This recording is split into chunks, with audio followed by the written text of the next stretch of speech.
Chúa Giêsu đã được sanh ra như thế này. Một thiếu nữ tên Mary đã hứa hôn với Joseph, một chàng trai thuộc dòng vua David. Nhưng trước khi kết hôn, cô được báo tin rằng cô sẽ mang thai bởi quyền phép của Đức Thánh Linh. Joseph là một người tử tế, không muốn Mary bị xấu hổ trước mọi người, nên chàng đã quyết định âm thầm hủy hôn. Đang khi Joseph nghĩ về việc này thì thiên sứ của Chúa đến với chàng trong chim bao. Thiên sứ bảo: Hỡi Joseph, con cháu David, ngươi chớ ngại lấy Mary làm vợ, vì con mà người chịu thai đó là bởi Đức Thánh Linh. Ngươi sẽ sanh một con trai, ngươi khá đặt tên là Giêsu, vì chính con trai ấy sẽ cứu dân mình ra khỏi tội. Mọi việc đã xảy ra như vậy để cho ứng nghiệm lời Chúa đã dùng đến tiên tri mà phán rằng: Này, một gái đồng trinh sẽ chịu thai và sanh một con trai, rồi người ta sẽ đặt tên cho con trai đó là Emmanuel, nghĩa là Đức Chúa Trời ở cùng chúng ta. Chẳng bao lâu sau, Joseph cưới Mary theo lời thiên sứ của Chúa đã phán bảo, nhưng hai người không sống chung cho đến khi con trẻ được sinh ra.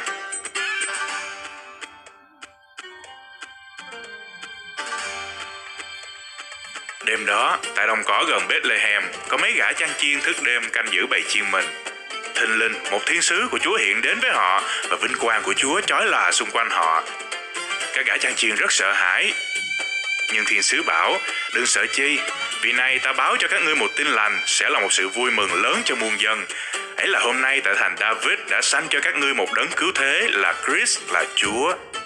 Này là dấu cho các ngươi nhìn nhận Ngài. Các ngươi sẽ gặp một con trẻ bọc bằng khăn nằm trong máng cỏ. Bỗng chốc có muôn vàn thiên binh với thiên sứ đó ngợi khen Đức Chúa Trời rằng: Sáng danh Chúa trên các tầng trời rất cao, bình an dưới đất, ân trạch cho loài người. Sau khi các thiên sứ lìa họ lên trời rồi, các gã chăn chiên nói với nhau rằng: Chúng ta hãy tới thành Bethlehem xem việc đã xảy đến mà Chúa cho chúng ta hay. Họ vội vàng đi và tìm gặp Mary, Joseph cùng con trẻ đang nằm trong máng cỏ.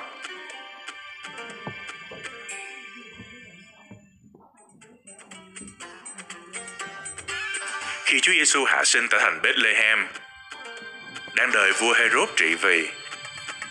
Bấy giờ có mấy nhà thông thái từ Đông Phương đến Jerusalem và hỏi rằng: Vua dân Juda mới sanh tại đâu? Vì chúng ta đã thấy ngôi sao Ngài bên Đông Phương nên đến đặng thờ lại Ngài. Và ngôi sao mà họ đã thấy bên Đông Phương đi trước họ cho đến chỗ con trẻ thì dừng lại. Họ mừng rỡ vô cùng. Khi các nhà thông thái vào nhà, thấy con trẻ cùng Mary mẹ Ngài thì sắp mình xuống mà thờ lại Ngài. Họ bày các lễ vật vàng, nhũ hương, một dược dâng cho Ngài. Kế đó trong giấc chim bao, họ được cảnh báo đừng quay trở lại gặp Herod, vậy là họ đi đường khác mà trở về quê hương mình.